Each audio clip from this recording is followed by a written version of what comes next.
Hello students, welcome to Devki IAS academy. मैं अरविंद सिद्धांत। आज के इस लेक्चर में एक नया प्रोग्राम स्टार्ट किया जा रहा है और इस प्रोग्राम का नाम है डेली टेस्ट प्रोग्राम। ठीक है, यह एक प्रकार का डिस्कशन प्रोग्राम है जिसमें 50 क्वेश्चंस का, ठीक है, 50 क्वेश्चंस का आपका डिस्कशन कराया जाएगा। ठीक है, यह जो प्रश्न है, ठीक है, यह प्रश्न का मुख्य उद्देश्य जो है ग्रुप सी को टारगेट करता है। तो ग्रुप सी को टारगेट करते हुए, ठीक है, यूके ट्रिपल एससी के जो अभी फॉर्म्स आए हुए हैं उनको टारगेट करते हुए, ठीक है, यह वीडियो बनाया जा रहा है। तो स्टार्ट करते हैं आज का लेक्चर और देखते हैं पहला प्रश्न क्या है।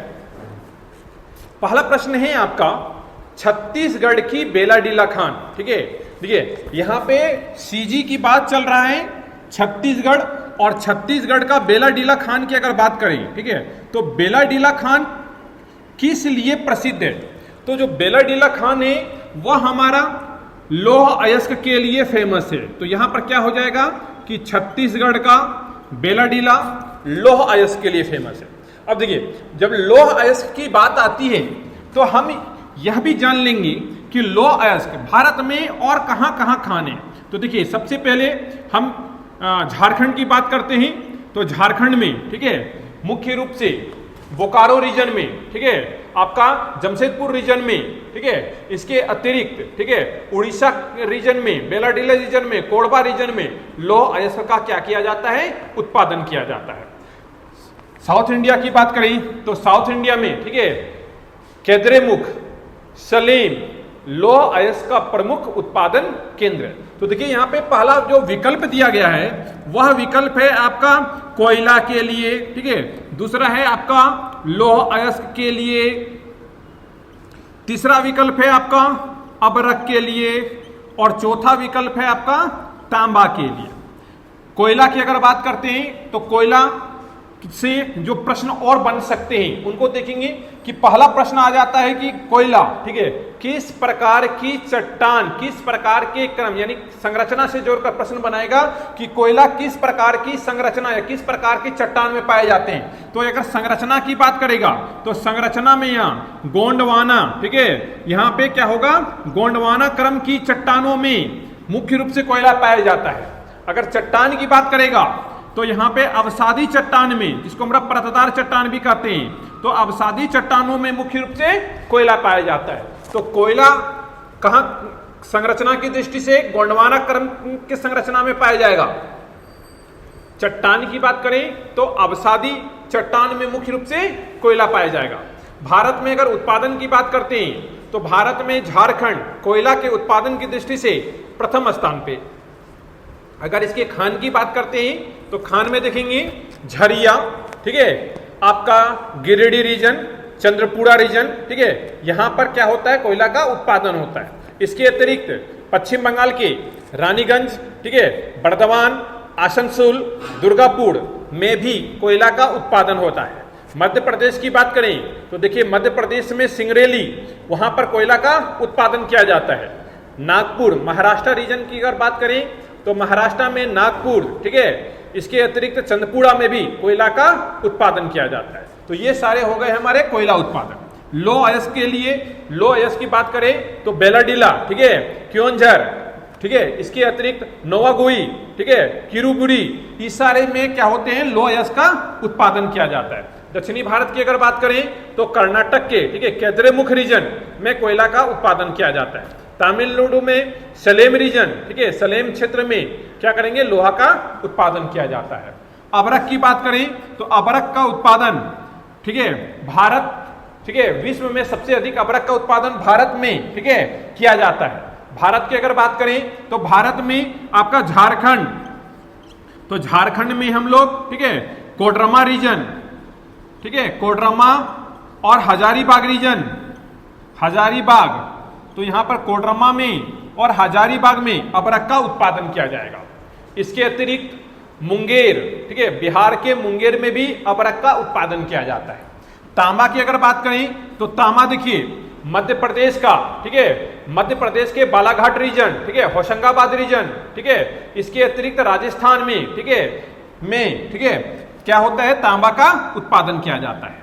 कोयला की अगर बात करें तो देखिए कोयला में, ठीक है, यहां पर कार्बन की प्रतिशत से जोड़कर प्रश्न पूछा जाता है कि कार्बन की अगर सबसे अधिक प्रतिशत होगा तो एंथ्रासाइट कोयला होगा, ठीक है, यानी कार्बन की मात्रा अगर कोयला में अधिक पाया जाएगा तो ऐसे कोयला को एंथ्रासाइट कोयला कहते हैं। तो कोयला 4 प्रकार का हो जाता है, एंथ्रासाइट कोयला, बिटुमिनस कोयला, लिग्नाइट कोयला, पीट कोयला। तो सबसे निम्न दृष्टि का कोयला पीट कोयला होता है, जबकि सबसे उत्तम दृष्टि का कोयला क्या होता है, एंथ्रासाइट कोयला होता है। लोहा की बात करें तो लोहा को भी लोह धातु, ठीक है, की मात्रा के आधार पर लोहा का वर्गीकरण करते हैं, जैसे कि हेमेटाइट, मैग्नेटाइट, सिडेराइट, यानी सबसे उच्च क्वालिटी का जो लोहा होता है वह हेमेटाइट होता है, ठीक है, और सबसे निम्न दृष्टि का जो लोहा अयस्क होता है वह सिडेराइट होता है। भारत में जो सर्वाधिक लोहा पाया जाता है वह मैग्नेटाइट प्रकार का पाया जाता है, ठीक है। तो यहां पहला प्रश्न था छत्तीसगढ़ का बेलाडीला किसके लिए जाना जाएगा, तो लौह अयस्क के लिए जाना जाएगा, ठीक है। चलिए दूसरे नंबर प्रश्न पे आइए।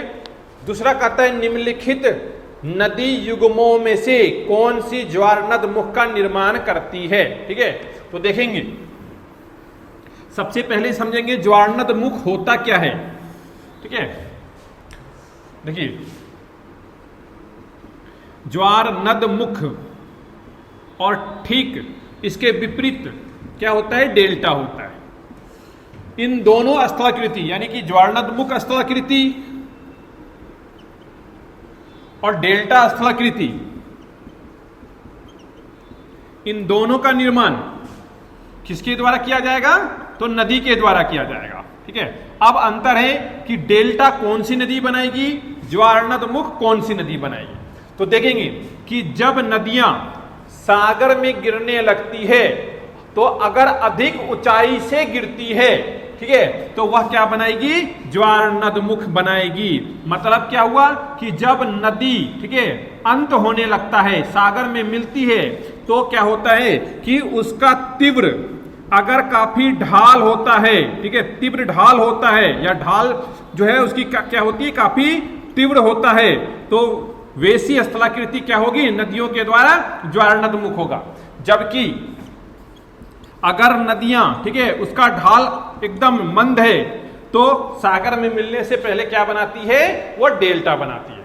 इसके अतिरिक्त ज्वारनद मुख जो है, ठीक है, मुख्य रूप से छोटी नदियां बनाती है, कम अवसाद वाली बनाती है, और साथ ही जल की मात्रा उसमें क्या होता है, कम होता है।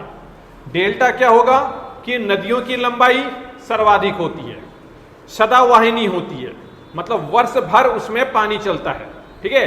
इसके अतिरिक्त कि सहायक नदियों की संख्या अधिक होता है, अवसाद की मात्रा भी अधिक होता है। तो डेल्टा मुख्य रूप से, ठीक है, बंगाल की खाड़ी में गिरने वाली नदियां जो हैं वह क्या बनाएगी, डेल्टा बनाएगी। यानी अगर हम इसको मानचित्र से समझे तो देखिए यह गोदावरी नदियां, कृष्णा नदियां, कावेरी नदियां, इसके ऊपर महानदी नदी, गंगा ब्रह्मपुत्र नदी, ठीक है, ये सारे क्या बनाएगी, डेल्टा बनाएगी। यहां देखिए नर्मदा नदी, ताप्ती नदी, ठीक है, जो यहां खंबात की खाड़ी में अरब सागर में गिरती है, तो यह क्या बनाती है, ज्वारनद मुख बनाती है। और इसका मुख्य रीजन क्या है कि जब नदियां गिरने लगती है, सागर में गिरने लगती है, तो यहां पश्चिमी घाट है और पश्चिमी घाट की ऊंचाई लगभग 1600 मीटर है। तो क्या होता है कि काफी ढाल बहुत तीव्र होने के कारण नदियां तीव्र गति से, ठीक है, क्या करती है, सागर में मिल जाती है। तो इस प्रकार के स्थलाकृति को ही हम लोग क्या बोलते हैं, ज्वारनद मुख बोलते हैं। और जब नदियां क्या होती है कि नदियों की धारा में, ठीक है, अवसाद, बहाए गए अवसाद क्या करती है, नदियों का मार्ग को अवरुद्ध कर देती है। तो अवरुद्ध कर देने से, ठीक है, क्या हो जाता है, जैसे कि ये नदी बह रही है, अब नदी बह रही है तो अवसाद को परिवहित करने में ये नदी की वेलोसिटी क्या हो जाएगी कि ढाल कम होने से नदी का वेग भी क्या हो जाएगा, कम हो जाएगा, जिसके परिणाम स्वरूप जो सेडिमेंट्स होते हैं, जो अवसाद होते हैं, उनको ट्रांसपोर्ट यानी कि परिवहन नहीं कर पाती है। परिवहन नहीं कर पाने से जो अवसाद होते हैं यत्र तत्र बिखर जाते हैं और नदियां जो होती है वो दूसरे मार्ग से या कई सारे मार्ग से बटकर बहने लगती है। और जब इस प्रकार से स्थलाकृति बनती है तो उसे ही हम लोग क्या बोलते हैं, डेल्टा बोलते हैं, ठीक है। तो ज्वारनद मुख और डेल्टा किसके द्वारा बनाई जाती है? नदियों के द्वारा बनाई जाती है। कहां पर बनाई जाएगी? तो निम्न मैदानी प्रदेश में, यानी सागर से मिलने से पहले बनाई जाएगी। पश्चिमी घाट वाली नदियां, ठीक है, क्या बनाएगी? ज्वारनदमुख बनाएगी। पूर्वी घाट से जो संबंधित है वह क्या बनाएगी? डेल्टा बनाएगी। तो यहां पर क्या हो जाएगा? विकल्प में देखिए आपका नर्मदा और तापी दिया गया है, तो नर्मदा और तापी कहां बहेगी? तो पश्चिमी घाट वाले रीजन में बहेगी। तो आंसर क्या हो जाएगा हमारा? ए, यानी कि नर्मदा और तापी हो जाएगा। ठीक है, तीसरा प्रश्न पे आइए। तीसरा प्रश्न कहता है विश्व का सबसे बड़ा नदी द्वीप माजुली द्वीप। ठीक है, तो जो माजुली द्वीप है वह क्या है कि ब्रह्मपुत्रा नदी, ठीक है, ब्रह्मपुत्रा नदी के बीच में अवसाद के फलस्वरूप बना हुआ द्वीप है, ऐसे समझेंगे। ये देखिए यहां पे ये मानसरोवर है और मानसरोवर के निकट से ही, ठीक है, यारलंग जागबो, ठीक है, यहां से मानसरोवर के निकट से एक नदी स्रोत निकलती है जिसे यारलंग जागबो कहते हैं। कुछ दूर बहने के बाद इसे सिंधु सागुम्पो नदी कहेंगे। और यही नदी, ठीक है, क्या करता है कि नामचा पर्वत को पार करते हुए, ठीक है, यह क्या होता है भारतीय उपमहाद्वीप में प्रवेश करता है। और प्रवेश करने के बाद, ठीक है, दिहांग, दिबांग, ठीक है, ये सारी नदियां आकर इसमें मिल जाती है। अब यहां पर क्या होता है कि ये नदियां, ठीक है, यहां पे अवसाद के कारण बहुत सारे अवसाद जम जाते हैं और नदियां अपना मार्ग बदल लेती। तो इस प्रकार जो निर्जन द्वीप होते हैं उसी द्वीप का नाम क्या है? माजुली द्वीप। तो यह जो है ब्रह्मपुत्रा नदियों के द्वारा बनाया गया द्वीप है और एशिया का सबसे बड़ा क्या है कि अंतःस्थलीय मार्ग का उदाहरण है। तो माजुली क्या है? नदियों के द्वारा बनाई गई स्थलाकृति है और अंतःस्थलीय मार्ग का उदाहरण है। तो यहां पर देखिए किसके द्वारा माजुली का निर्माण करने वाली नदी क्या हो जाएगा हमारा? ब्रह्मपुत्रा नदी हो जाएगा। तो आंसर हो जाएगा डी। 4 नंबर प्रश्न पे आइए। कहता है जम्मू कश्मीर में होने वाली शीतकालीन वर्षा का कारण, ठीक है, तो देखिए जो वर्षा होती है, तो वर्षा यहां पे मुख्य रूप से जो वर्षा प्रभावित होती है,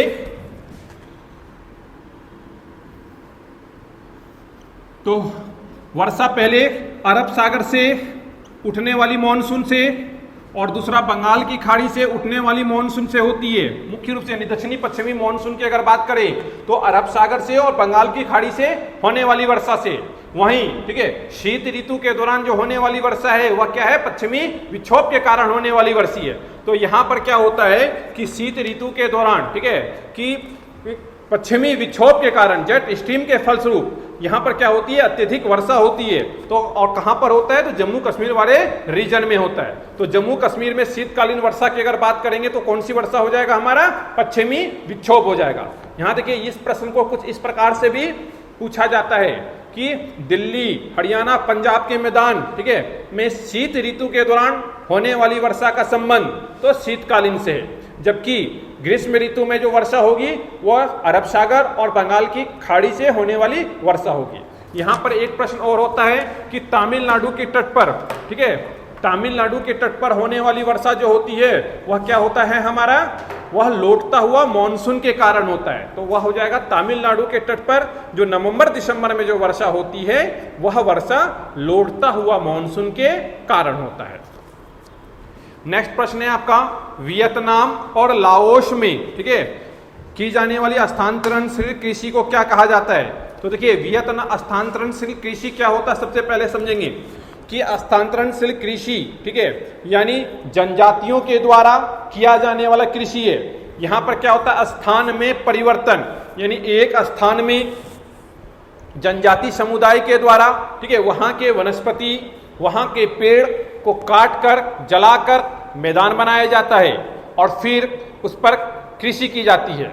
कुछ समय के बाद यानी 2-3 वर्ष के बाद क्या होता है कि वहां जो मृदा होती है उसकी उर्वरा शक्ति कम हो जाने से, ठीक है, ये क्या करते हैं कि उस जमीन को छोड़कर अन्यत्र कहीं चले जाते हैं, दूसरे स्थान पर चले जाते हैं और फिर दूसरे स्थान पर क्या करते हैं कि वहां पर भी वनस्पति पेड़ को काट करके जला करके खेती योग्य कृषि योग्य भूमि प्राप्त करते हैं और फिर कृषि करते हैं। तो जब इस प्रकार से स्थान में परिवर्तन के कारण जो भूमि प्राप्त की जाती है उसे ही स्थानांतरणशील कृषि कहा जाता है। भारत में इस प्रकार की कृषि मुख्य रूप से, ठीक है, उत्तर पूर्वी क्षेत्रों में जनजाति समुदाय के द्वारा किया जाता है और भारत में इस प्रकार की कृषि को झूम कृषि कहा जाता है। तो क्या हो जाएगा कि भारतीय उपमहाद्वीप में स्थानांतरणशील कृषि जो है वह आपका झूम कृषि होता है। अब यहां देखिए प्रश्न में है आपका वियतनाम और लाओस। तो वियतनाम और लाओस में जो स्थानांतरणशील कृषि होती है उसे क्या बोलते हैं? रे कृषि कहते हैं। तो यहां आंसर हो जाएगा रे। देखिए विकल्प में आपका टावी दिया गया है, ठीक है। तो टावी जो है मुख्य रूप से मेडागास्कर में होने वाली स्थानांतरणशील कृषि है। तामराई थाईलैंड में, ठीक है, होने वाली स्थानांतरणशील कृषि है। तुंगिया म्यांमार में होने वाली स्थानांतरणशील कृषि है। तो रे वियतनाम लाओस में, टावी मेडागास्कर में। तमराई की बात करें तो तमराई थाईलैंड में और तुंगिया की बात करें तो तुंगिया म्यांमार में, ठीक है, स्थानांतरणशील कृषि का उदाहरण। नेक्स्ट प्रश्न आइए, प्रश्न संख्या 6। प्रश्न संख्या 6 में है कनाडा के मध्य, ठीक है, अंशांशीय घास के मैदान को क्या कहते हैं? देखिए यहां घास का मैदान दो प्रकार का होता है। एक समशीतोष्ण घास का मैदान होता है और दूसरा उष्णकटिबंधीय घास का मैदान होता है। अक्षांश की दृष्टिकोण से अगर देखेंगे तो 30 डिग्री के आसपास जो घास का मैदान होता है उसे ही हम लोग उष्णकटिबंधीय घास का मैदान कहेंगे, जबकि 45 से 60 डिग्री अक्षांश के आसपास, ठीक है, उत्तरी गोलार्ध और दक्षिणी गोलार्ध में जो घास के मैदान पाए जाते हैं उसे हम लोग समशीतोष्ण घास का मैदान कहते हैं।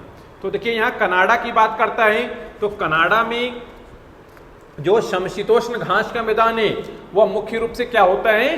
प्रेयरी। तो कनाडा और उत्तरी अमेरिका यानी कि संयुक्त राज्य अमेरिका, कनाडा और कभी कभी उत्तरी अमेरिका से भी जोड़कर पूछता है कि उत्तरी अमेरिका के घास के मैदान को क्या कहते हैं? तो प्रेयरीज हो जाएगा। संयुक्त राज्य अमेरिका के समशीतोष्ण घास का मैदान तो प्रेयरीज हो जाएगा। कनाडा के समशीतोष्ण घास का मैदान तो प्रेयरीज हो जाएगा। और यहां देखिए प्रश्न और जोड़ता है कि जो प्रेयरीज प्रदेश है, ठीक है, वहां पे क्या होती है कि कृषि की दृष्टिकोण से गेहूं का उत्पादन सर्वाधिक होता है। तो अन्य भंडार की दृष्टि से भी अगर पूछा जाए तो प्रेयरीज का जो मैदान होता है वो अन्य भंडार की दृष्टिकोण से काफी महत्वपूर्ण होता है, ठीक है। यहां देखिए नेक्स्ट प्रश्न है आपका भारत की संसदीय प्रणाली, ठीक है। संसदीय प्रणाली की अगर बात करते हैं तो संसदीय प्रणाली दो प्रकार का होता है, ठीक है। यहां है ये संसदीय प्रणाली। एक होता है उसे हम लोग अध्यात्मक प्रणाली कहते हैं, वहीं दूसरा संसदीय प्रणाली हो जाता है।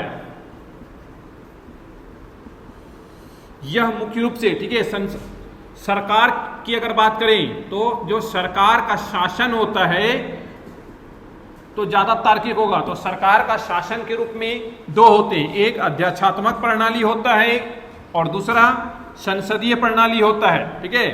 यहां पर अध्यात्मक प्रणाली किसे कहेंगे? तो देखिए यहां जो विधायिका होता है और जो कार्यपालिका होता है,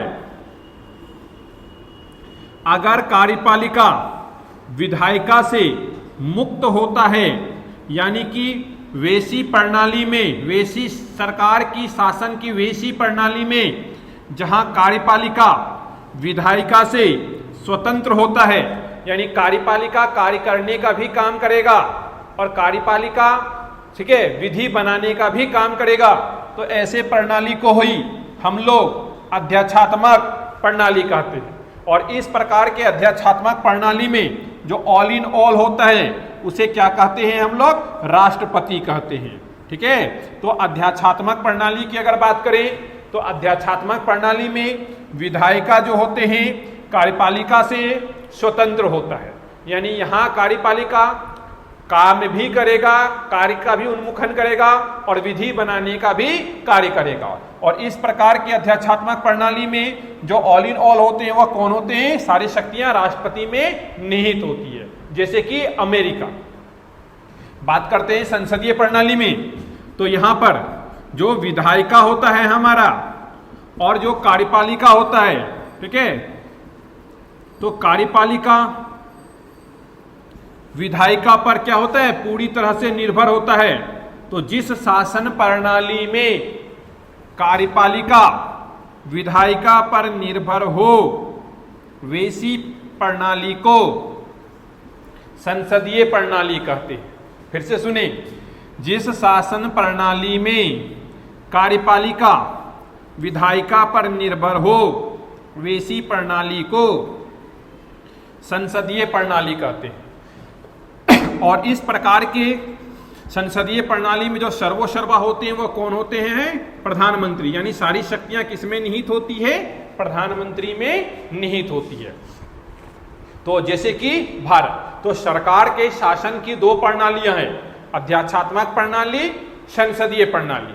और इन दोनों का मुख्य उद्देश्य क्या है कि विधायिका कार्यपालिका का संबंध, यानी कार्यपालिका यदि विधायिका से स्वतंत्र होगा तो उसे अध्यक्षात्मक प्रणाली कहेंगे, वहीं कार्यपालिका विधायिका पर निर्भर होगा, संसदीय प्रणाली कहेंगे। यहां देखिए न्यायपालिका को अलग रखा गया है क्योंकि न्यायपालिका का कार्य इन दोनों से भिन्न है। तो भारत की अगर बात करें तो भारत की संसदीय प्रणाली किससे लिया गया है, तो आपका ब्रिटेन से लिया गया है। तो देखिए विकल्प में आपका क्या है, इंग्लैंड है, तो इंग्लैंड में क्या हो जाएगा, संसदीय प्रणाली, ठीक है, भारत लेता है। तो 7 का आंसर हो गया, ए हो गया।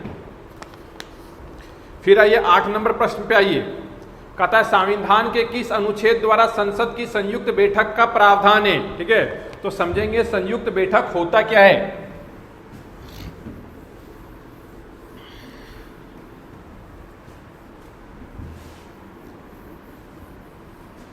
देखेंगे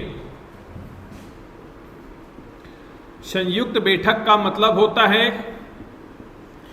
जब कोई विधेयक, ठीक है, जब कोई विधेयक को लेकर लोकसभा और राज्यसभा में, ठीक है, क्या उत्पन्न हो जाता है, विवाद उत्पन्न हो जाता है, ठीक है। जब किसी विधेयक को लेकर लोकसभा और राज्यसभा में विवाद उत्पन्न हो जाता है तो ऐसी परिस्थिति में, ठीक है, राष्ट्रपति की अनुशंसा पर लोकसभा और राज्यसभा के सभी सदस्य, ठीक है, एक साथ उपस्थित होते हैं। और जब एक साथ सदन में उपस्थित होंगे उसे ही संयुक्त बैठक कहा जाएगा। और संयुक्त बैठक की जो अध्यक्षता है यह कौन करेगा, तो याद रखेंगे लोकसभा का अध्यक्ष ही संयुक्त बैठक की अध्यक्षता करता है। तो संयुक्त बैठक की अध्यक्षता हमेशा लोकसभा का अध्यक्ष करेगा, ठीक है। तो यहां पर आर्टिकल देखिए, आर्टिकल संयुक्त बैठक का जो आर्टिकल है वह 108 में वर्णित है, ठीक है। तो अनुच्छेद 108 में संयुक्त बैठक का क्या दिया गया है, परिभाषा दिया गया है। यहां देखिए अन्य विकल्प पे आइए, अनुच्छेद 106। तो आर्टिकल 106 में क्या है कि जो संसद के सदस्य हैं, ठीक है, उनके वेतन, उनके भत्ते से संबंधित व्याख्या किया गया है। तो अनुच्छेद 106 में संसद के सदस्य के वेतन भत्ते का व्याख्या किया गया है। अनुच्छेद 110 में धन विधेयक, ठीक है, धन विधेयक से संबंधित सभी विवरण दिए गए हैं। और अनुच्छेद 112 में क्या है, तो वार्षिक वित्तीय, यानी कि वार्षिक वित्तीय विवरण मतलब बजट, तो बजट किसमें दिया गया है, अनुच्छेद 112 में। जबकि अनुच्छेद 108 में क्या है, हमारा संयुक्त बैठक है। तो संयुक्त बैठक से याद रखेंगे संयुक्त बैठक क्या है, तो जब लोकसभा राज्यसभा में कोई विवाद उत्पन्न हो जाता है तो इसकी, ठीक है, राष्ट्रपति की अनुशंसा पर दोनों को सदन में उपस्थित होने के लिए कहा जाता है। और जब दोनों सदन के सदस्य एक साथ उपस्थित होंगे तो उसे ही क्या कहेंगे, संयुक्त बैठक कहेंगे, जिसका उल्लेख अनुच्छेद 108 में दिया गया है। और संयुक्त बैठक की अध्यक्षता, ठीक है, कौन करेंगे, लोकसभा के अध्यक्ष करेंगे, ठीक है। चलिए नेक्स्ट प्रश्न है आपका राज्य पुनर्गठन आयोग, ठीक है। तो देखिए राज्य पुनर्गठन आयोग का गठन किस वर्ष किया गया था, तो राज्य पुनर्गठन आयोग का गठन जो है 1953 में 1953 में किया गया है। क्या राज्य पुनर्गठन आयोग, तो राज्य पुनर्गठन आयोग जो है आपका वह राज्यों के गठन से संबंधित है। और राज्यों के गठन से संबंधित, ठीक है, कितने आयोग बनते हैं, तो देखिए राज्य के पुनर्गठन की अगर बात करते हैं हम लोग, तो राज्य के पुनर्गठन से संबंधित 3 आयोग बनता है। पहला है आपका एसके धर आयोग, ठीक है। दूसरा है आपका जेवीपी समिति, और तीसरा आयोग बनता है फजल अली आयोग। तो परीक्षा में अगर पूछा जाएगा कि राज्य के पुनर्गठन से संबंधित कितने आयोग बनाए गए थे, तो 3 आयोग, एसके धर आयोग, जेवीपी समिति और फजल अली आयोग, ठीक है। एसके धर आयोग का आधार क्या था? तो एसके धर का आयोग का आधार कहा था कि इन्होंने प्रशासनिक, ठीक है, प्रशासनिक क्षेत्र को इंपॉर्टेंट दिया, यानी राज्य का गठन प्रशासनिक क्षेत्र पर किया जाए। जेवीपी समिति और फजल अली आयोग, ये दोनों ने किसको, राज्य के गठन के लिए किसको आधार बनाया? तो भाषा को आधार बनाया। तो जेवीपी समिति भाषा को आधार बनाएगा, फजल अली आयोग ये भी भाषा को आधार बनाएगा। जेवीपी समिति में कितने सदस्य थे? तो 3 सदस्य थे। कौन कौन से? तो जवाहरलाल नेहरू, वल्लभ भाई पटेल और पटाभी सीतारामैया।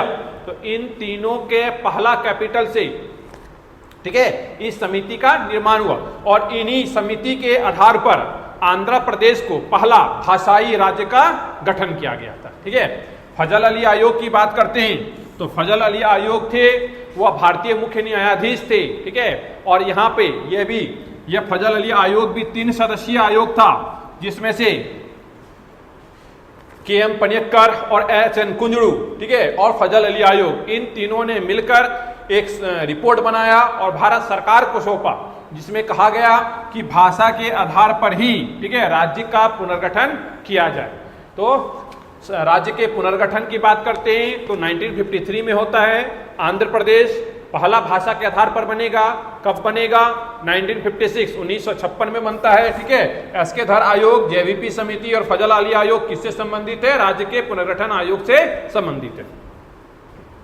फिर देखिए 10 नंबर प्रश्न पे आइए, कहता है संपत्ति का अधिकार क्या है?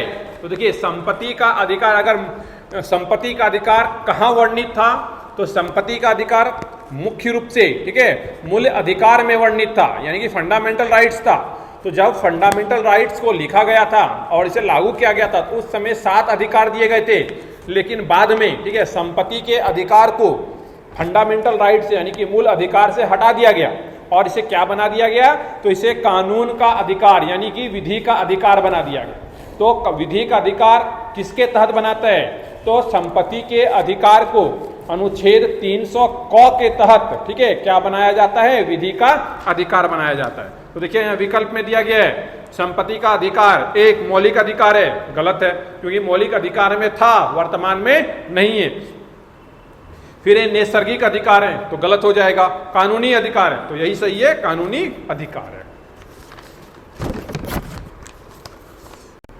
चलिए नेक्स्ट प्रश्न है आपका प्रश्न संख्या 11, कहता है राष्ट्रपति पर महाभियोग, ठीक है। तो सबसे पहले हम लोग महाभियोग शब्द को समझेंगे। महाभियोग का अर्थ क्या होता है? तो देखिए कि जब, ठीक है, कि जब अपने पद का गलत दुरुपयोग किया जाए, ठीक है, कि अपने पद का गलत दुरुपयोग हो रहा है। इसके अतिरिक्त जब संविधान, ठीक है, संविधान की अवहेलना हो किया जा रहा है, या ठीक है कि भारतीय संविधान का सम्मान नहीं हो रहा है, तो उस परिस्थिति में, ठीक है, क्या लगाया जाता है? महाभियोग लगाया जाता है। और महाभियोग का मतलब होता है पद से हटाना, ठीक है। क्या मतलब होता है? पद से हटाना। तो महाभियोग, ठीक है, किसको किसको लगाया जाएगा? तो मुख्य रूप से राष्ट्रपति पर, ठीक है, और सर्वोच्च न्यायालय के मुख्य न्यायाधीश पर क्या लगाया जाता है? महाभियोग लगाया जाता है। महाभियोग जो होता है एक अर्ध न्यायिक प्रक्रिया है, ठीक है। यहां समझेंगे कि यह अर्ध न्यायिक का मतलब क्या है। अर्ध न्यायिक का मतलब होता है जिसे न्यायालय में लागू नहीं किया जाता, बल्कि जिसे संसद में लगाया जाता है, संसद में लाया जाता है, ठीक है, और संसद में इसे पारित कराकर अपने पद से हटाया जाता है, उसे ही हम लोग क्या बोलते हैं? ठीक है, अर्ध न्यायिक प्रक्रिया। और अर्ध न्यायिक प्रक्रिया किससे संबंधित है? तो महाभियोग से संबंधित है। देखिए इसमें होता क्या है कि लोकसभा और राज्यसभा में, ठीक है, दोनों ही सदनों में, ठीक है, क्या करते हैं, इसको लाया जाता है। तो सुन लीजिए, महाभियोग की प्रक्रिया किसी भी सदन में, यानी लोकसभा में भी लाया जा सकता है और राज्यसभा में भी लाया जा सकता है। किसी भी सदन में हम लोग स्टार्ट कर सकते हैं। जिस सदन में लाते हैं, ठीक है, उस सदन के सदस्यों के बीच एक एक, ठीक है, कि महाभियोग की लिप्तियां, ठीक है, अग्रिम सूचना दी जाती है और इसके साथ ही राष्ट्रपति को 14 दिन पहले नोटिस भेजा जाता है और राष्ट्रपति इसके खिलाफ, ठीक है, कहाँ जा सकता है, सर्वोच्च न्यायालय में अपील कर सकता है। इसके बाद लोकसभा में, ठीक है, लोकसभा में 2/3 बहुमत से पारित होकर कहाँ चला जाता है, दूसरे सदन में, मतलब कि राज्यसभा में चला जाता है। और राज्यसभा में एक जांच कमेटी बनती है और जांच कमेटी में जांच होने के पश्चात, ठीक है, फिर से 2/3 बहुमत से पारित होता है और जैसे ही पारित होता है वैसे ही राष्ट्रपति अपने पद से हटा हुआ समझता है, मतलब कि क्या लग गया, महाभियोग लग गया।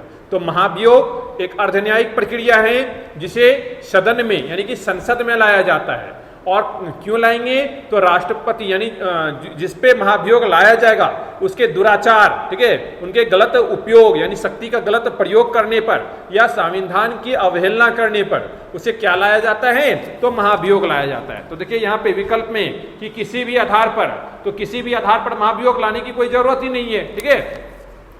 दूसरा विकल्प है संविधान की अतिक्रमण करने पर, अतिक्रमण मतलब अवहेलना करने पर, उनका सम्मान नहीं करने पर, तो यह विकल्प सही है। तो 11 का आंसर क्या हो जाएगा, बी हो जाएगा, ठीक है। फिर है राज्य विधानसभा को भंग करने पर, तो ऐसा कुछ नहीं है। उपराष्ट्रपति को राष्ट्रपति बनने पर, ऐसा भी नहीं है। तो ऑप्शन क्या हो गया हमारा, 11 का बी हो गया। फिर कहता है लोकसभा सदस्य अपना त्यागपत्र किसको देता है, तो देखिए लोकसभा सदस्य जो है, ठीक है, अपना त्यागपत्र लोकसभा अध्यक्ष को देगा, यानी कि जो लोकसभा है आपका उसके सभी सदस्यगण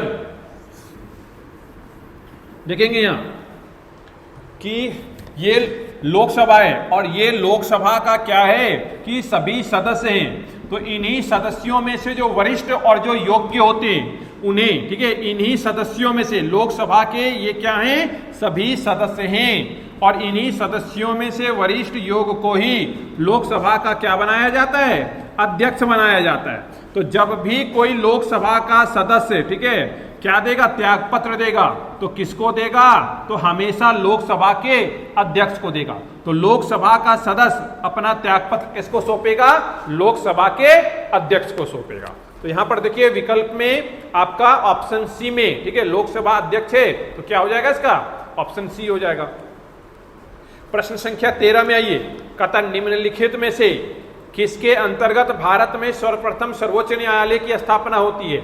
तो देखिए सर्वोच्च न्यायालय की अगर बात करें तो ब्रिटिश सरकार के अधीन, ठीक है, 1773 के रेगुलेटिंग एक्ट में, ठीक है, 1773 के रेगुलेटिंग एक्ट में सबसे पहले एक न्यायालय बनाने की संकल्पना होती है, ठीक है। और उसी समय 1773 के रेगुलेटिंग एक्ट में ही, ठीक है, के अधीन 1774 में, 1774 में, ठीक है, क्या होता है कि कोलकाता में एक सर्वोच्च न्यायालय का स्थापना किया जाता है। तो यहां पर सर्वोच्च न्यायालय की स्थापना 1773 के रेगुलेटिंग एक्ट के तहत 1774 में। इसके अतिरिक्त, ठीक है, बंबई में और मद्रास में भी एक क्या होता है, एक न्यायालय की स्थापना किया जाता है। लेकिन ये दोनों न्यायालय क्या थे, एक अपीलीय न्यायालय थी, जबकि इनका फैसला कहां पर होता था, मुख्य रूप से कलकत्ता न्यायालय में होता था। तो 1774 में, ठीक है, 1773 के रेगुलेटिंग एक्ट में और कौन से गवर्नर जनरल के समय में, तो वारेन हेस्टिंग्स के समय में। तो देखिए यहां पे जो विकल्प दिया गया है आपका रेगुलेटिंग अधिनियम 1773, तो सही है क्योंकि 1773 के अधीन ही 1774 में हुआ था, ठीक है। फिर प्रश्न संख्या 14 कहता है भारतीय राष्ट्रीय कांग्रेस की स्थापना, ठीक है। तो देखिए भारतीय राष्ट्रीय कांग्रेस की स्थापना कौन करता है, तो A.O. ह्यूम करते हैं। और A.O. ह्यूम कौन थे, तो यह, ठीक है, कि एक सिविल सर्वेंट थे और जो क्या किया था, त्यागपत्र दे दिया था। यानी भारतीयों के साथ इनका अच्छा संबंध था और भारतीयों की उदारवादी नीति के कारण, ठीक है, यह अपने पद से, ठीक है, इन्होंने क्या दे दिया था, त्यागपत्र दे दिया था और इन्होंने ही भारतीय राष्ट्रीय कांग्रेस की क्या किया, स्थापना किया। तो और इसका जो होता कब है, तो दिसंबर 1885 में, ठीक है, इसका क्या होता है, स्थापना होता है। मुख्य रूप से कहाँ होना था, पूना में आयोजित होना था, लेकिन पूना में होता क्या है कि प्लेग बीमारी फैली हुई होती है और प्लेग बीमारी होने के कारण, ठीक है, इसका आयोजन वहां नहीं हो पाता है। तो बंबई के क्या गवालिया टैंक मैदान में गोकुल दास तेजपाल विश्वविद्यालय में क्या होता है, इसकी स्थापना की जाती है और व्योमेश चंद्र बनर्जी को इसका प्रथम अध्यक्ष बनाया जाता है। तो कांग्रेस की स्थापना से क्या क्या प्रश्न आएंगे कि कांग्रेस का प्रथम, ठीक है, कांग्रेस का प्रथम अध्यक्ष कौन थे, तो व्योमेश चंद्र बनर्जी थे। कांग्रेस की स्थापना कब होती है, दिसंबर 1885 में होते हैं। कर्ता कौन है, एओ ह्यूम। एओ ह्यूम कौन था, तो सेवानिवृत्त आपका सिविल सर्वेंट था, ठीक है। देखिए प्रश्न यहाँ और भी आता है कि जो भारतीय राष्ट्रीय कांग्रेस था, इसका प्रारंभिक नाम भारतीय राष्ट्रीय संघ था और भारतीय राष्ट्रीय संघ से, ठीक है, इसका नाम परिवर्तन कौन करते हैं, तो दादा भाई नौरोजी करते हैं, ठीक है, और उसका नाम परिवर्तन करके भारतीय राष्ट्रीय कांग्रेस करते हैं। अगर बात करते हैं भारतीय राष्ट्रीय कांग्रेस पहली बार किस अखबार में छपता है, तो मद्रास से निकलने वाली, ठीक है, द हिंदू में, ठीक है, भारतीय राष्ट्रीय कांग्रेस का समाचार सबसे पहले प्रकाशित होता है। तो ये सारे इंफॉर्मेशन हो गए आपके कांग्रेस से, यानी कि राष्ट्रीय कांग्रेस से। नेक्स्ट क्वेश्चन है आपका प्रश्न संख्या 15, कहता है इल्बर्ट विल, ठीक है, इल्बर्ट विल विवाद किस वायसराय के कार्यकाल में उभरा था। तो देखिए यहाँ जो इल्बर्ट विल जो है, यह रिपन, कौन वायसराय थे, रिपन के समय में आया था। कब आता है, तो 1883 में आता है। था क्या इल्बर्ट विल, तो भारतीय न्यायाधीश जो थे वह क्या थे कि भारतीय न्यायाधीश केवल भारतीयों का ही, ठीक है, क्या करते थे, सुनवाई करते थे। लेकिन इस विवाद में क्या था कि कहा गया कि भारतीय जो न्यायाधीश है वह यूरोपियों का भी क्या करेंगे, जस्टिस करेंगे, यानी यूरोपियों से संबंधित मामलों की भी सुनवाई करेंगे। तो इस आधार पर उनको, यानी भारतीय न्यायाधीश को यूरोपीय सुनवाई करने से मना कर दिया, यानी अधिकार से वंचित कर दिया गया। तो इस विवाद को ही, ठीक है, क्या कहा गया, इल्बर्ट विवाद कहा गया। और जिसका परिणाम क्या हुआ कि जो शिक्षित मध्यम वर्गीय थे, ठीक है, जो युवा वर्ग थे, उन पर सबसे अधिक प्रभाव हुआ कि भारतीयों और जो ब्रिटिश थे उनके साथ क्या किया जा रहा है, यानी नस्ल भेदी किया जा रहा है। क्योंकि ब्रिटिश न्यायाधीश, ठीक है, वो दोनों को करते थे, जबकि भारतीय न्यायाधीश केवल भारतीयों का कर सकते थे, ब्रिटिशों का नहीं कर सकते थे। तो इल्बर्ट विल विवाद क्या हो गया, रिपन हो गया। कब आता है, 1883 में आता है। और सब्जेक्ट क्या था आपका, तो न्यायाधीश, न्याय का मामला था। प्रश्न संख्या 16 देखिए, कहता गीता रहस्य, ठीक है, तो गीता रहस्य नामक ग्रंथ किसके द्वारा लिखा गया। देखिए गीता रहस्य जो है आपका बाल गंगाधर तिलक के द्वारा लिखा जाता है। होता क्या है कि बाल गंगाधर तिलक को जब तीसरी बार जेल होती है और इसे कहाँ जेल में भेजा जाता है, तो मांडले जेल भेजा जाता है। और मांडले जेल है कहाँ, तो वर्मा में, यानी वर्तमान के म्यांमार में, ठीक है, एक जेल है मांडले जेल। उसी में बाल गंगाधर तिलक को 6 माह का कारावास दिया जाता है। और उसी कारावास के दौरान, ठीक है, इन्होंने 5 महीने में क्या लिख दिया, गीता रहस्य को लिख दिया। अमूमन होता क्या है कि बाल गंगाधर तिलक के जब पिताजी थे और जब मृत्यु शैया पर थे, यानी मरने वाले थे, तो इन्होंने क्या किया कि अपने पिताजी को गीता पढ़कर सुनाया था। तो वही चीजें जब उन्हें याद था तो खाली समय में जेल में इन्होंने गीता रहस्य पुस्तक की क्या कर दी, रचना कर दी। तो गीता रहस्य कौन लिखेगा, बाल गंगाधर तिलक लिखेगा, ठीक है। कौन से जेल में लिखेगा, मांडले जेल में लिखेगा, ठीक है। 17 नंबर प्रश्न आइए, देखिए कहता है कामागाटा मारू। देखिए कामागाटा मारू एक जहाज था। कहाँ का जहाज था, जापानी जहाज था। हुआ क्या था कि पंजाबी और सिख, ठीक है, इन सबों को, ठीक है, टोटल 351 सिख लोग थे जिनको क्या किया कि भारत से, ठीक है, कहाँ ले जाना था, वैंकूवर। वैंकूवर कहाँ पर है आपका, कनाडा में। तो कनाडा ले जाना था। लेकिन क्या हुआ कि वहां पे, यानी कनाडा के तट पर पहुंचने से वहां जो ब्रिटिशर थे वह अपने प्रदेश में, कनाडा में आने से भारतीयों को मना कर दिए। और उसमें से केवल 21 भारतीय ही, ठीक है, प्रवेश दिया गया। बाकी सभी को क्या क्या वापस लौट जाने के लिए कहा गया। तो जिसके कारण वहां पे विद्रोह होती है, गोलियां चलती है, मृत्यु होती है, ठीक है। तो कामागाटा मारू एक जहाज है। कौन सा जहाज है, जापानी जहाज। कितने लोग सवार थे, 351 लोग सवार थे। कहाँ जाना था, वैंकूवर जाना था, ठीक है, यानी कि कनाडा जाना था। तो कामागाटा मारू क्या हो गया, कि विकल्प सी देखिए, कनाडा की यात्रा पर निकला एक जहाज था। ठीक है, 18 नंबर प्रश्न पे आइए। कहता है भारत की आजादी के समय कांग्रेस के अध्यक्ष कौन थे? तो देखिए कांग्रेस के अध्यक्ष से रिलेटेड प्रश्न पूछ लिया जाता है। जैसे पूछ लेगा कि प्रथम यूरोपीय कौन थे, तो जॉर्ज यूले थे। ठीक है, महिलाएं कौन कौन सी बनी हुई हैं, तो आपका एनी बेसिन, सरोजिनी नायडू। ठीक है, ये सारे कांग्रेस की अध्यक्ष महिला बनी है। या मुस्लिम कौन थे? ठीक है, तो अबुल कलाम आजाद, ठीक है, तैयब जी, ये सारे मुस्लिम थे। तो इस प्रकार से कुछ स्पेशल से अध्यक्ष कांग्रेस के पूछ लिए जाते हैं। तो देखिए यहाँ जो कांग्रेस के आजादी के समय की बात करता है, तो आजादी के समय कौन थे हमारा? जे.बी. कृपलानी थे। तो क्या हो जाएगा 18 का जे.बी. कृपलानी। ठीक है, 19 नंबर आइए। कहता है 1927 की बटलर कमेटी का उद्देश्य क्या था? ठीक है, सबसे पहले जानते हैं बटलर कमेटी था क्या। तो देखिए जो देशी रियासतें थी, तो देशी रियासतों के राजाओं, ठीक है, और ब्रिटिश भारत के में जहां अंग्रेजों का शासन था, तो जो गवर्नर उनका और देशी राजाओं के बीच संबंध अच्छे बने रहे, मधुर संबंध बने रहे और राजनीतिक दृष्टिकोण से दोनों का शासन चलता रहे, इनके लिए एक कमेटी बनाई गई। और दोनों का क्या था कि दोनों के संबंधों, राजनीतिक संबंधों का दृष्टिपात करना था, अध्ययन करना था। इसी को क्या कहा गया? बटलर कमेटी कहा गया, जो कब बनता है? 1927 में बनता है। ठीक है, तो यहां पर देखिए कहता है भारतीय सेना का आधुनिकीकरण, गलत है। कहता है भारतीय कृषि, ये भी गलत है। ठीक है, ऑप्शन सी में भारतीय समाचार पत्र, ये भी गलत है। ऑप्शन डी में भारतीय सरकार तथा देशी राज्यों के भी संबंध सुधारना, तो यही सही है कि देशी से मतलब जो सियासत थी उनके राजा और ब्रिटिश भारत के जो गवर्नर थे, ठीक है, जहां पर अंग्रेजों का शासन था, उनके राजनीतिक संबंध को सुधारना, अच्छा बनाए रखना था। तो ऑप्शन डी इसका आंसर हो गया। प्रश्न संख्या 20 में आइए। कहता भारतीय स्वतंत्रता संग्राम के दौरान, ठीक है, साइमन कमीशन की नियुक्ति।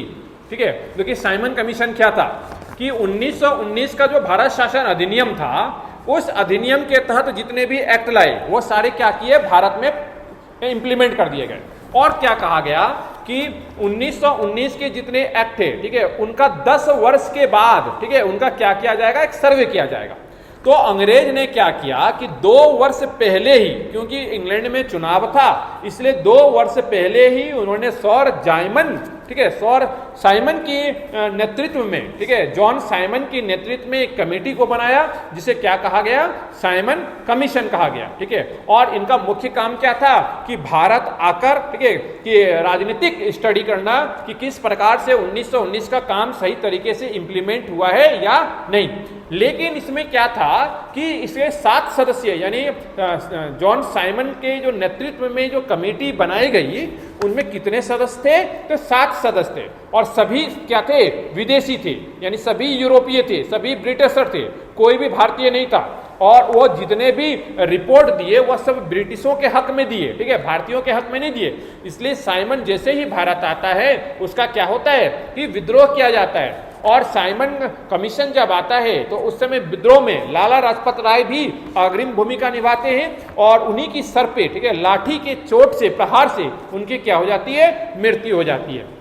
तो जॉन साइमन कमीशन 1919 के एक्ट का क्या करने आए थे? सर्वे करने आए थे। ठीक है, और इनके जॉन साइमन का क्या किया गया? भारत में विद्रोह किया गया। ठीक है, और कितने सदस्य थे? 7 सदस्य थे। इसलिए इनको सफेद, ठीक है, सफेद कमीशन, व्हाइट कमीशन या व्हाइट एलिफेंट के नाम से भी इतिहास में जाना जाता है। और भारत में इनका क्या किया गया? काफी विरोध किया गया। और भारत में, ठीक है, लाला लाजपत राय की मृत्यु भी इन्हीं दौरान होती है। तो यह हो गए। तो देखिए विकल्प में आइए, तो क्या है? पहला विकल्प है 1919 के सुधारों की प्रगति की समीक्षा। तो यही था कि 1919 के एक्ट का जो प्रावधान थे वह सही तरीके से काम कर रहे हैं, नहीं कर रहे हैं, उनकी समीक्षा करने के लिए ही यह क्या था? जॉन साइमन कमीशन को बनाया गया था। ठीक है, दूसरे विकल्प में आइए, कहता भारतीय राज्यों तथा ब्रिटिश सरकार के भी संबंधों का, तो गलत था। ठीक है, ऐसा कुछ भी नहीं था कि ब्रिटिश सरकार और भारतीय राज्य के संबंध सुधारने के लिए क्या आया था? हमारा बटलर कमेटी था। कहता रोलेक्ट अधिनियम, तो यह भी गलत है। और रोलेक्ट अधिनियम की अगर बात करें तो क्या था? काला कानून कहा जाता है, जिसपे क्या किसी भी व्यक्ति को शक होने पर क्या किया जा सकता था? गिरफ्तार किया जा सकता था। और इसी नियम यानी रोलेक्ट एक्ट के खिलाफ ही कौन सी नरसंहार हुआ था? तो जलियांवाला बाग हत्या कांड होता है। ठीक है, फिर आइए प्रश्न संख्या 21 में आइए। कहता मूल्यह्रास क्या है? मूल्यह्रास को डेप्रिसिएशन कहते हैं। तो देखिए जितना हमारा सकल घरेलू उत्पाद होता है, ठीक है, अब सकल घरेलू उत्पाद क्या है तो संक्षिप्त में जान लेंगे कि एक वित्तीय वर्ष के दौरान, ठीक है, जितनी हमें आय की प्राप्ति होती है, ठीक है, उसे उस वर्ष का क्या बोलते हैं, सकल राष्ट्रीय उत्पाद बोलते हैं। तो जब सकल राष्ट्रीय उत्पाद में, ठीक है, हम लोग निवल राष्ट्रीय को उत्पाद को घटा देते हैं तो हमें क्या मिल जाता है, डेप्रिसिएशन। डेप्रिसिएशन का मतलब होता है जो चीज हम प्रोडक्शन कर रहे हैं, ठीक है, उस प्रोडक्शन को करने में जो मशीन की घिसावट होती है, मशीन की टूट फूट होती है और जो अन्य चीजों में खर्च होते हैं, उसी को हम लोग यहाँ मूल्यह्रास कहेंगे, डेप्रिसिएशन कहेंगे। तो जब जीडीपी में, ठीक है, जब जीडीपी में हम लोग डेप्रिसिएशन को घटाते हैं तो हमारा क्या प्राप्त होता है, निवल राष्ट्रीय उत्पाद होता है। तो निवल राष्ट्रीय यानी सकल घरेलू उत्पाद में निवल राष्ट्रीय उत्पाद को घटा देंगे तो हमें क्या प्राप्त हो जाएगा, मूल्यह्रास की प्राप्ति हो जाएगी। तो देखिए विकल्प ए जो है, ठीक है, वह सही है, यानी सकल राष्ट्रीय उत्पाद में जब निवल राष्ट्रीय उत्पाद को माइनस कर देते हैं तो हमें मूल्यह्रास प्राप्त होता है, ठीक है। प्रश्न संख्या 22 में आइए, कहता है मानव विकास सूचकांक, ठीक है, किस अर्थशास्त्री की देन है। तो देखिए मानव विकास सूचकांक की अगर बात करते हैं तो मुख्य रूप से पाकिस्तान के अर्थशास्त्री थे महबूब उल हक ने, और महबूब उल हक ने ही, ठीक है, मानव के विकास से संबंधित एक कॉन्सेप्ट को दिया था, और यही कॉन्सेप्ट हमारा क्या कहलाता है, एचडीआई कहलाता है। एचडीआई के अधीन क्या होता है कि किसी व्यक्ति में, ठीक है, कि उसकी परचेजिंग पावर कितनी है, उसकी लिटरेसी पावर क्या है, या उसकी मोर्टेलिटी रेट क्या है, इनके आधार पर, ठीक है, क्या निकालते हैं हम लोग, वहां का एचडीआई निकालते हैं। तो फिर से सुन ले कि वहां के किसी भी ऑर्गेनाइजेशन, किसी भी राष्ट्र के इकोनॉमी में, ठीक है, उसकी परचेजिंग पावर, उसकी क्रय शक्ति क्षमता, ठीक है, उसकी लिटरेसी रेट, ठीक है, और उसकी मोर्टेलिटी रेट के आधार पर हम लोग उस वहां का एचडीआई ज्ञात करते हैं। और इससे संबंधित जो संकल्पना सबसे पहले आता है वह पाकिस्तानी अर्थशास्त्री महबूब उल हक देते हैं। तो यहां पर देखिए मानव विकास सूचकांक की अगर बात करते हैं तो क्या हो जाएगा, ऑप्शन डी महबूब उल हक हो जाएगा, ठीक है।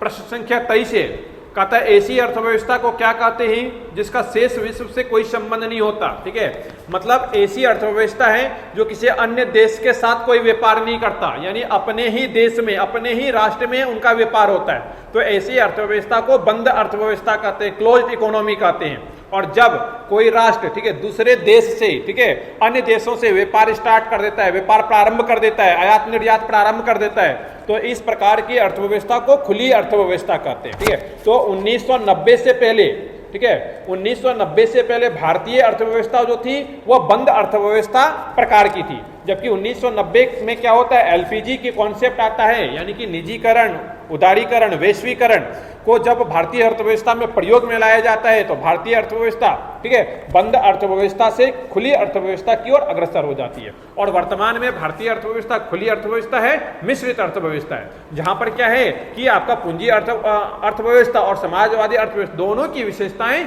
समाहित है। तो क्या 23 नंबर का क्या हो जाएगा हमारा, बंद अर्थव्यवस्था, मतलब क्या, ऑप्शन बी, ठीक है। 24 में आइए, कहता है भारत में ग्रामीण क्षेत्रों में कौन सी बेरोजगारी सर्वाधिक पाई जाती है। तो देखिए ग्रामीण क्षेत्रों की अगर बात करें तो वहां क्या होता है, वहां छिपी हुई बेरोजगारी होती है, और छिपी हुई बेरोजगारी को हम लोग क्या बोलते हैं, अदृश्य बेरोजगारी, प्रच्छन्न बेरोजगारी। मतलब क्या है, ऐसा समझिए कि 10 लोग खेत में काम कर रहे हैं, 10 लोग खेत में काम करके, ठीक है, 100 केजी चावल उत्पादन कर रहे हैं।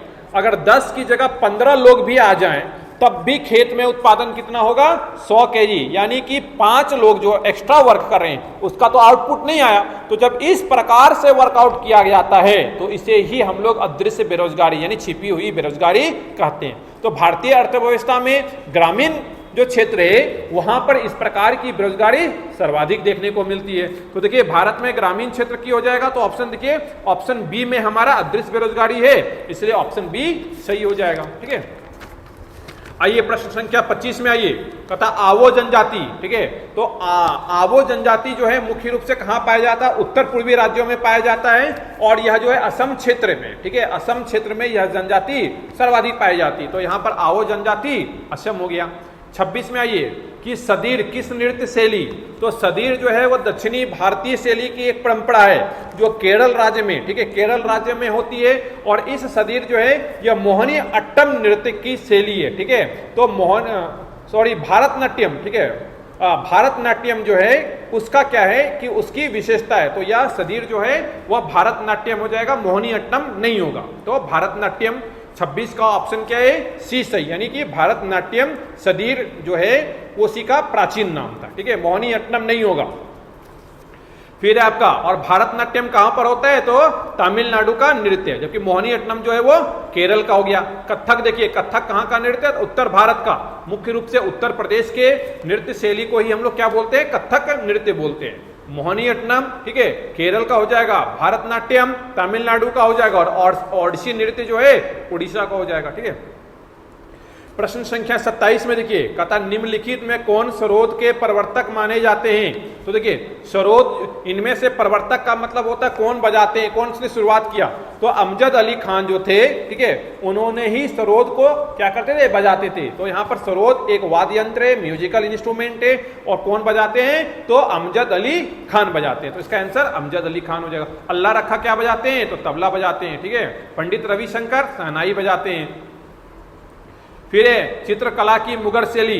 तो देखिए चित्रकला की मुगल शैली की अगर बात करेंगे तो हुमायूं जो थे वह चित्रकला को अपने शासन काल में चित्रकला को बहुत इंपॉर्टेंस दिए, इसलिए हुमायूं की जो शासन काल होती है, ठीक है, उसे हम लोग चित्रकला का काल भी कहते हैं। तो चित्रकला का काल हुमायूं से संबंधित हो जाएगा। जबकि शाहजहां जो थे वह स्थापत्य कला के लिए जाने जाते थे, तो शाहजहां स्थापत्य कला के लिए होगा और हुमायूं जो है वो चित्रकला के लिए हो जाएगा, ठीक है।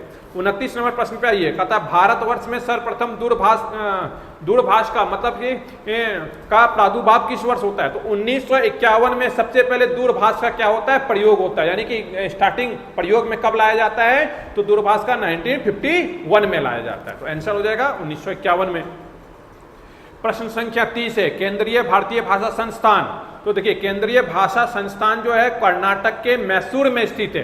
तो क्या हो जाएगा कि केंद्रीय भारतीय भाषा संस्थान कहाँ स्थित है, तो मैसूर में स्थित हो जाएगा आपका, ठीक है। 31 नंबर पे आइए, कहता किस काल की लिपि को चित्राक्षर लिपि भी कहा जाता है।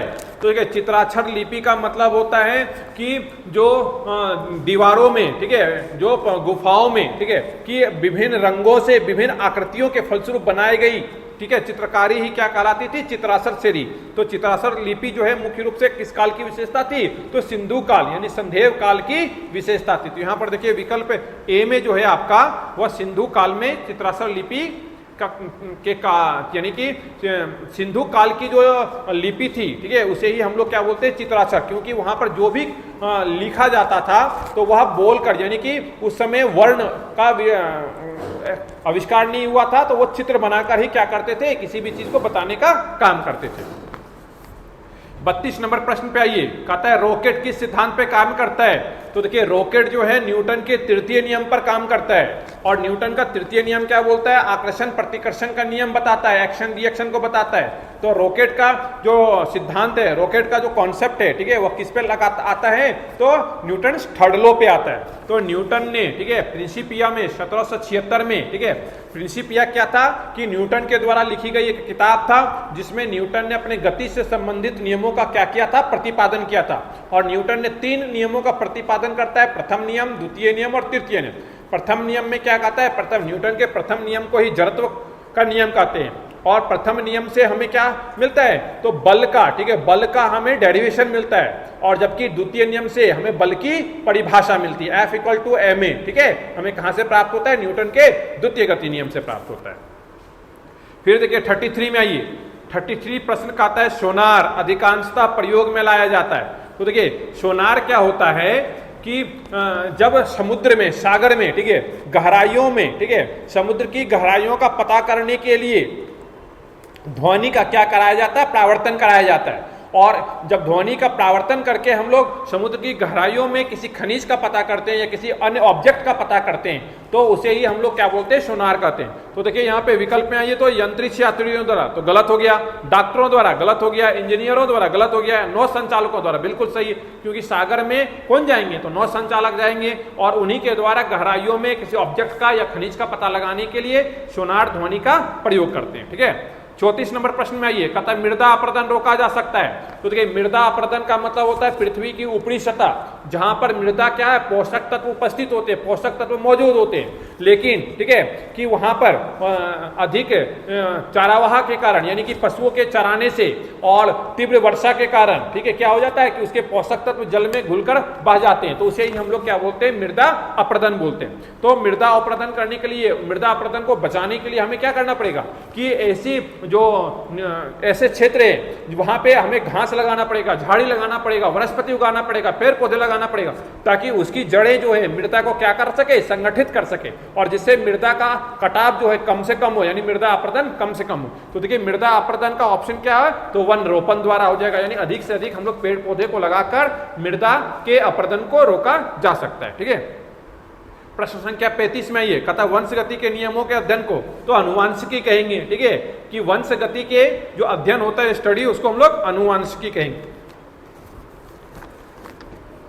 ठीक है, 36 में आइए, तो 36 में देखिए आधुनिक कंप्यूटर की खोज, आधुनिक कंप्यूटर की खोज जो होती है 1946 में होता है। ठीक है, तो आधुनिक कंप्यूटर की खोज 1946 में होगा।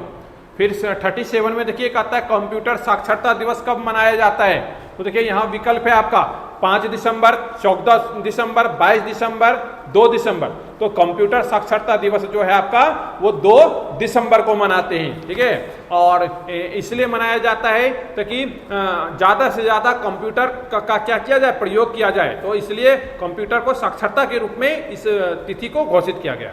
फिर कहता है 38 में देखिए निम्नलिखित में से ऑप्टिकल मेमोरी क्या है, तो ऑप्टिकल मेमोरी जो है हमारा सीडी रोम जो होता है वो हमारा क्या होता है, ऑप्टिकल मेमोरी होता है। तो देखिए यहाँ पे जो विकल्प में आइए तो बबल मेमोरीज गलत है, फ्लॉपी डिस्क ये भी गलत है, सीडी रोम तो यही है, 38 का क्या हो जाएगा, सी सही हो जाएगा। फिर एक परिचालन संपन्न करता है, तो परिचालन जो है अर्थमेटिक को संपन्न करता है, मतलब क्या कि किसी भी प्रकार का गणितीय जो आकलन होता है, जैसे कि आपका प्लस हो, माइनस हो, एडिशन, सब्सट्रैक्शन, इस प्रकार का जब मैथमेटिकल ठीक है कैलकुलेशन करना हो तो उसे ही हम लोग क्या बोलते हैं, परिचालन कहते हैं। तो देखिए यहाँ पे परिचालन क्या हो जाएगा आपका अर्थमेटिक, यानी ऑप्शन बी जो है तार्किक रूप से सही है। तो क्या हो गया, परिचालन किसको करेगा, तो अर्थमेटिक को करेगा। ठीक है, ये प्रश्न संख्या 40 में आते हैं। देखिए प्रश्न संख्या 40 में क्या है, क्राई। क्राई क्या है कि एक सुपर कंप्यूटर है। ठीक है, तो क्राई जो है सुपर कंप्यूटर का मतलब होता है जो 1 सेकेंड में हजारों कैलकुलेशन जो होते हैं वो इजीली कर लेते हैं, और उनका प्रोसेसर काफ़ी होता है, बहुत ज़्यादा टारगेट होता है, तो वह हो जाता है क्राई। जैसे भारत का जो सुपर कंप्यूटर वह क्या है, परम, और परम को कहाँ से विकसित किया गया है, तो परम को पुणे में विकसित किया गया है। तो अगर भारत की सुपर कंप्यूटर की बात आती है तो वह हो जाता है परम होता है, जिसका विकास जिसके कहाँ से विकसित किया गया है, पुणे से विकसित किया गया। ठीक है, अब देखिए 41 प्रश्न पे आइए। 41 प्रश्न को आते हैं, तो ये रीजनिंग का प्रश्न है। देखिए VDX EWC WBQ ठीक है, तो देखिए यहाँ जो है आपका, ठीक है, ये अल्फाबेट जो है, ठीक है, जैसे कि ABCDE, हम क्या करेंगे, सबसे पहले इसका नंबर देख लेंगे। ठीक है, नंबर बिठा लेंगे इसका, और यहाँ पर क्या है इस प्रश्न पे कि एक फॉरवर्ड डायरेक्शन में है और दूसरा क्या है, रिवर्स डायरेक्शन में है। ठीक है, तो देखिए इसके विकल्प जो दिए गए हैं इस प्रकार से UZOTYN, ठीक है, फिर है आपका XCR और फिर है आपका DYZ। ठीक है, तो देखिए B का ऑपोजिट क्या होगा, B दूसरे नंबर पे है फॉरवर्ड डायरेक्शन से, तो रिवर्स डायरेक्शन से दूसरे नंबर पे क्या होगा हमारा Y, यानी मिड वाला टर्म हमारा क्या होगा, Y हो जाएगा। ठीक है, और देखिए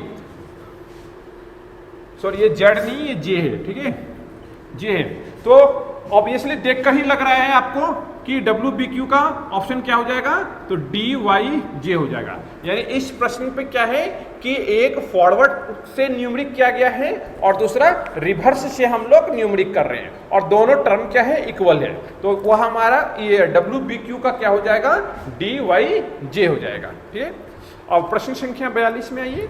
देखिए कहता है निम्नलिखित शब्दों में से विषम शब्द को चुनिए। ठीक है, तो देखिए विषम शब्द की अगर बात करते हैं तो Sonata, electronic guitar, mouth organ और कीबोर्ड, इनमें से सोनाटा, इलेक्ट्रॉनिक गिटार और माउथ ऑर्गन, ये तीनों जो है वो म्यूजिकल इंस्ट्रूमेंट है, मतलब क्या है, एक वाद्य यंत्र है, जबकि कीबोर्ड जो है वो कंप्यूटर का एक पार्ट है।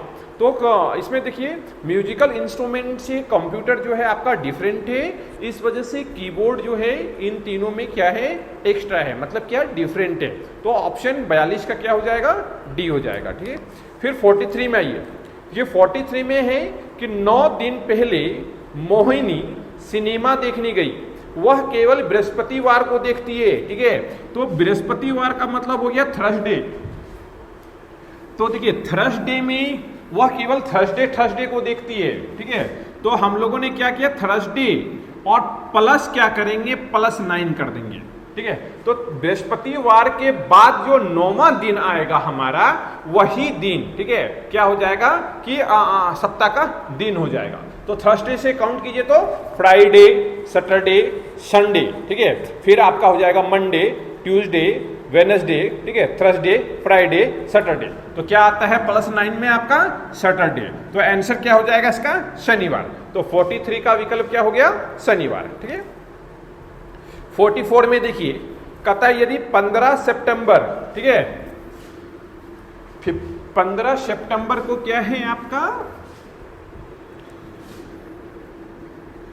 15 सितंबर 2000 को आपका फ्राइडे है। ठीक है, तो बोल रहा है 15 सितंबर 2001 को क्या होगा। तो देखिए 15 सितंबर 2000 को फ्राइडे, तो एक साल के बाद, ठीक है, जस्ट एक साल के बाद क्या होता है कि उसमें एक दिन जुड़ जाता है, तो फ्राइडे और +1 दिन हो जाएगा। तो फ्राइडे में एक दिन जोड़ेंगे तो क्या होगा हमारा, सैटरडे होगा। तो यहां याद रखेंगे कि जिस तारीख चल रहा है उसके नेक्स्ट ईयर की अगर बात करेंगे तो हम लोग एक दिन जोड़ देते हैं। और इसमें दूसरा पॉइंट याद रखेंगे कि यदि लीप वर्ष होता है तो उसमें हम लोग क्या करते हैं, 2 दिन जोड़ते हैं, लेकिन कंडीशन ये है कि अगर फरवरी से पहले होता है, ठीक है, तो ही हम लोग 2 दिन जोड़ते हैं। और लीप वर्ष यदि निकल गया होता है तो हम लोग क्या करेंगे, 1 दिन जोड़ेंगे।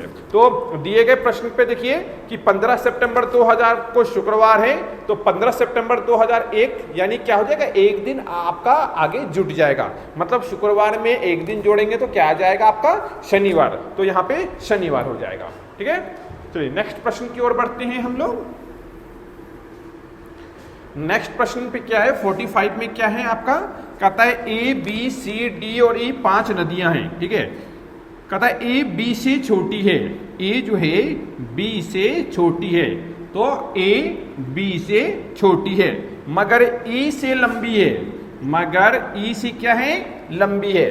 फिर कहता है C सबसे लंबी है, तो C सबसे लंबी हो गया। फिर कहता है D B से बहुत छोटी है, D B से बहुत छोटी है और A से लंबी है। तो यहां पर देखिए ये इस इक्वेशन में यहां पे D आ जाएगा ग्रेटर देन A और ग्रेटर देन E हो जाएगा। ठीक है, अब कहता है तो सबसे छोटी नदी कौन सी है, तो हमारा सबसे छोटी नदी कौन सा हो गया, E हो गया। तो 45 प्रश्न पे में सबसे छोटी नदी क्या हो जाएगा हमारा, E। और E देखिए ऑप्शन कितने में है, D में है, तो ऑप्शन क्या हो गया, D, यानी 45 का ऑप्शन D हो गया। ठीक है, नेक्स्ट प्रश्न देखिए 46 में कहता है कि गीता सीता से अधिक सुंदर है। ठीक है, देखेंगे इस प्रश्न को। गीता जो है वो सीता से अधिक सुंदर है। ठीक है, तो यह गीता है सीता से अधिक सुंदर है, लेकिन रीता जितनी सुंदर नहीं है। इसका मतलब क्या है, रीता सबसे अधिक सुंदर है। ठीक है, पहला विकल्प देखिए, पहला विकल्प है सीता रीता से ज्यादा सुंदर है, सीता रीता से ज्यादा सुंदर है, गलत है, क्योंकि रीता ज्यादा सुंदर है, इसलिए पहला विकल्प क्या हो गया हमारा, गलत हो गया। दूसरा कहता है सीता गीता जितनी सुंदर नहीं है, सीता गीता जितनी सुंदर नहीं है, तो यह सही जा रहा है क्योंकि गीता अधिक सुंदर है सीता से। फिर कहता है गीता रीता से ज्यादा सुंदर है, गीता रीता से ज्यादा सुंदर, जबकि गलत है क्योंकि रीता सबसे अधिक सुंदर है, तो ऑप्शन सी भी गलत हो गया। फिर कहता है रीता गीता जितनी सुंदर नहीं है, रीता गीता जितनी सुंदर नहीं है, क्यों? क्योंकि गीता से ज्यादा सुंदर है, इसलिए डी भी गलत हो गया। तो हमारा ऑप्शन कौन जा रहा है? Option B. तो 46 का ऑप्शन क्या हो गया? बी हो गया। ठीक है, चलिए 47 में देखते हैं। 47 में क्या है? 47 प्रश्न पे है आपका कि 35 बच्चों की एक क्लास में गोविंद का ऊपर से 6ठा स्थान है और कृष्ण गोविंद से 7वां स्थान नीचे है, तो कृष्ण का नीचे से कौन स्थान है? तो देखिए जो 6ठा स्थान दिया है तो 6 + 7 - 1 कर देंगे, यानी जो दोनों का स्थान दिया है दोनों को जोड़ देंगे और एक माइनस कर देंगे। एक इसलिए माइनस करते हैं क्योंकि एक ही व्यक्ति को 2 बार काउंट नहीं करेंगे, इसलिए दोनों को जोड़ के क्या करेंगे? एक में माइनस कर देंगे। तो क्या हो जाएगा हमारा कि 6 × 6 = 12, 1 13, 13 में 1 गया, क्या हो गया हमारा? 12। अब टोटल कितने स्टूडेंट्स हैं? तो टोटल है आपका 35 स्टूडेंट। अब इस 35 में क्या करेंगे? इस 12 को माइनस कर देंगे, तो 35 में माइनस करेंगे क्या हो जाएगा? 23 हो जाएगा। तो हमारा 47 का आंसर कितना हो गया? 23, यानी कि ऑप्शन डी हो गया। ठीक है, चलिए बात करते हैं अब हम लोग 48 की। कहता है शारदा जो है दक्षिण दिशा में चलती है, ये दक्षिण दिशा हो गया, कितना चलती है? 15 किलोमीटर चलती है। ठीक है, और 2 बार क्या करती है? बाएं घूमती है। तो बाएं क्या है कि आपका बाएं इधर घूमेगी, सॉरी आपका इधर घूमेगी, ठीक है, यानी कि ईस्ट ओर घूमेगी, ये बायां हो जाएगा। और फिर क्या करती है कि फिर वो अपने प्रस्थान, अब 2 बार बाएं घूमती है और दोनों बार 15-15 चलती है। अब फिर क्या है? अगेन ये 15 घूमती है, ठीक है, ये 15 घूमती है, तो यहाँ से 15 हो गया अगेन। तो कहता है कि अब वह किस दिशा में? देखिए ये इसका ऑरिजिन पॉइंट था और अभी यहाँ पे है, तो यहाँ से यहाँ ये कौन सा डायरेक्शन हो गया? ईस्ट हो गया। तो ये 15, तो ये 15, यानी ऑरिजिन पॉइंट से, ठीक है, अभी किधर की ओर है? पूरब की ओर। कितना दूरी पर है? 15। तो सही आंसर क्या हो जाएगा? 48 का बी, यानी 15 मीटर पूरब हो जाएगा। ठीक है, फिर देखिए 49 में आइए। 49 में कहता है कि पिछले वर्ष मेरी आयु पूर्ण वर्ग संख्या में थी, ठीक है, और अगले वर्ष यह घन संख्या में होगी, तो मेरी वर्तमान आयु बताइए। देखिए पिछले वर्ष मेरी आयु पूर्ण वर्ग संख्या में थी, ठीक है, और इसमें देखिए विकल्प से बनाएंगे हम लोग। ठीक है, यहां पर क्या है? सारे विकल्प को देखते हैं हम लोग। इसमें क्या है कि एक पिछले वर्ष की, एक पिछले वर्ष और एक आने वाला कल, ठीक है, तो यहां पिछले वर्ष हम लोग माइनस कर देते हैं और आने वाले को 1 जोड़ देते हैं। पिछले का कितना हो जाएगा? यहाँ -1 करेंगे तो 25 और 1 जोड़ेंगे आने वाला 27, ये हमारा करंट है। ठीक है, तो 25 जो है ये क्या हो जाएगा? ये 5 का स्क्वायर हो जाएगा और 27 जो है क्या होगा? 3 का क्यूब हो जाएगा। तो देख रहे इक्वेशन को सेटिस्फाई कर रहा है कि यानी वर्तमान में 26 है तो पिछले वर्ष क्या था? किसी का स्क्वायर था, और आने वाले टाइम का क्या हो जाएगा? किसी का क्यूब हो जाएगा, यानी 3 का क्यूब हो जाएगा। तो सही आंसर हमारा क्या हो जाएगा? 26। तो 49 का आंसर क्या होगा? 26। ठीक है, चलिए 50 नंबर प्रश्न पे देखते हैं। 50 नंबर प्रश्न क्या है कि सी माता है, ठीक है, सी जो है माता है, तो इसे हम लोग माइनस कर दिए। किसकी माता है? ए की माता है और बी की माता है। ठीक है, अभी ए बी पता नहीं चल रहा है मेल है फीमेल है, लेकिन सी माता है तो सी क्या हो गया? फीमेल हो गया। ठीक है, फिर कहता है बी, डी पति है बी का, डी जो है पति है, ये पति है, तो ऑब्वियसली पति है तो ये मेल हो गया और बी क्या हो गई? माइनस, यानी कि फीमेल हो गया। अब कहता है कि तो डी का ए से सी का डी से क्या संबंध है? देखिए सी का डी से क्या संबंध? तो सी माता थी, ये इसकी बेटी थी, ठीक है, ये इसकी माता है, ठीक है, तो ये इसकी बेटी हो गई, ये पति हो गया, तो ये दामाद हो गया और ये क्या हो गई? सास हो गई। तो इसका कौन सा हो जाएगा? ये सास हो जाएगा। तो देखिए विकल्प में क्या है? 50 का बी। ठीक है, तो 50 का ऑप्शन क्या हो गया? बी हो गया।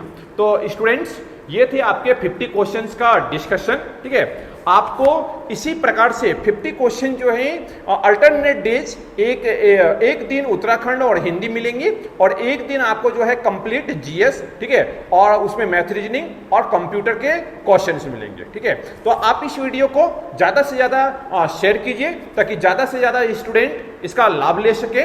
और नेक्स्ट वीडियो पाने के लिए बने रहिए देव की IAS एकेडमी के साथ। Thank you.